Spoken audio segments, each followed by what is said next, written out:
I was always interested in art as a young teenager, even before that. But I also found when I'd gone to school that I also was very interested in science. I realised that the best way to mix both of those interests was to find a career that mixed both those interests, was to become a conservator, which basically means I get to be around art all the time, handling it, seeing it, looking at it closely, but also I'm also using my science interest also to conserve the item and to look after the item. So it's just a good merger of both interests, just a natural progression. These items came to me very recently. Well, there's a batch of 13, 14 of these. These were discovered, pasted either to a wall or door in a building in Armagh. I think it was the contractors who were restoring the house that found it. And they managed quite well to remove them from the wall. And these are a set of handbills and posters from the mid-19th century. So it's a bit of a time capsule of life in Armagh, Newry, in this part of the world. And what's really interesting about it is it's a good cross-section of social things that were happening in the borough at the time. Well, they've pretty much got every problem under the sun. You can imagine that they've been pasted for 150 plus years to a wall or to a piece of wood, and they've become very acidic. They're obviously covered in all sorts of residues. The paper itself should be quite a light cream colour, but as you can see, it's quite a dark yellow. So it's covered in dirt, it's acidic, it's got structural damages, there's a bit of loss. I think there's probably bits of other posters also attached to it, because when these posters were pasted up, they were pasted up one on top of the other. So yes, they have pretty much every single problem under the sun. Well, the first thing I have to do is, like I do with every single piece of work that comes into the studio, is I have to document the item. I photograph it, and I do a condition report. I do all the identification details, and then I do a proposed treatment. So I document all that before I decide to go ahead with the treatment.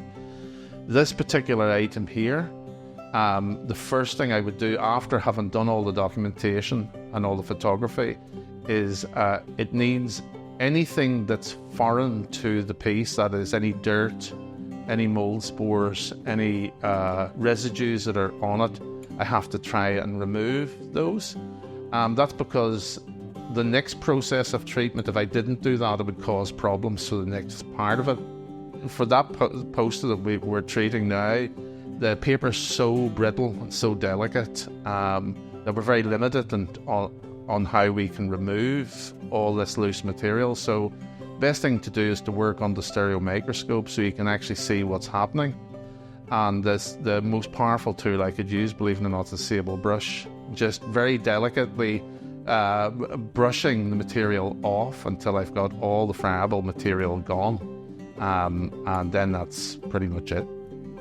So the next treatment, the actual wash and deacidification treatment, work together, because when you're washing, that's when you do the bulk of your deacidification. So the paper has got acidity in it, it's got discoloration in it, it's got old stains, it's got old bits of residue. So when you wash it, you're trying to remove all that discoloration, all of that residue, but you're also trying to remove the acidity out as well. And what acidity does to paper, because paper is an organic material, it's like skin, living material.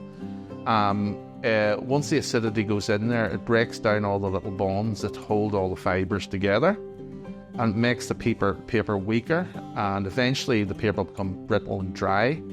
And then eventually, if you let it go the whole hog, it'll turn into dust. So I can either submerge them and wash them that way, or I can wash them on the surface on the meniscus layer of the water, or I can do a blotter wash, which I've just done for these posters, which basically means the water is being pulled out of the piece by really diffusion. It's the discoloration is being pulled into the clean blotting paper that's wet, because it doesn't have any discoloration, so it wants it.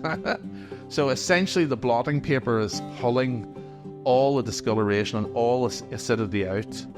And what I do is then I remove the piece from the wash, and then I keep repeating the process over and over again for hours until all that discoloration has been removed and all that soluble acidity is out of it. And what happens too is that once you've reached the end of that process, is paper, that brittle, weak paper that you started with, suddenly, well, not suddenly, it has become stronger because you've revitalized all the bonding inside the paper by simply washing.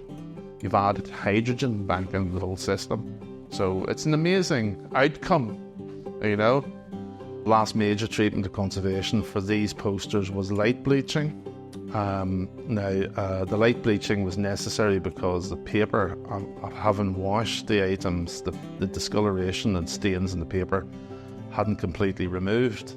So if you can't wash them out, then the next stage is some sort of bleaching treatment, and the kindest process of bleaching paper is using light from the sun to bleach the paper and to help you remove the stains. You know, I've been doing it for 29 years now, and I love light bleaching because I know that when I take an item out of the water after several hours of light bleaching, you don't see it initially. You don't really see it until the item's fully dried. But when you come in after your tea and it's been drying a couple of hours, and you look at it and you can't believe, wow, you just think, you know, this is you've actually brought the item back very close to what it originally looked like, particularly the paper itself, because the case of these little posters, it is a white paper, and as you can see from the filming, it has gone from orangey yellow, and now we've got this beautiful white strong paper. Yeah, so it is fabulous, and I never get tired of you know, the anticipation of waiting to see what it looks like after it's come out of the light bleaching. Now they're going to be, I believe they're going to be exhibited, and that in a kind of a way is another treatment that's required for the items. Even though they're conserved and they're in good condition, we're going to have to mount and frame them. And mounting and framing is in itself a conservation treatment, because if we don't mount them and frame them properly, we can then cause damage to them again. So these posters, once they're fully treated, will be exhibited at Armagh Museum, courtesy of the Armagh Townscape Heritage Scheme. An item like that, carefully looked after, it should last for centuries. Maybe needs re-looked at every 100 or 150 years. So yes, we've saved the items, particularly these items. We've actually saved them.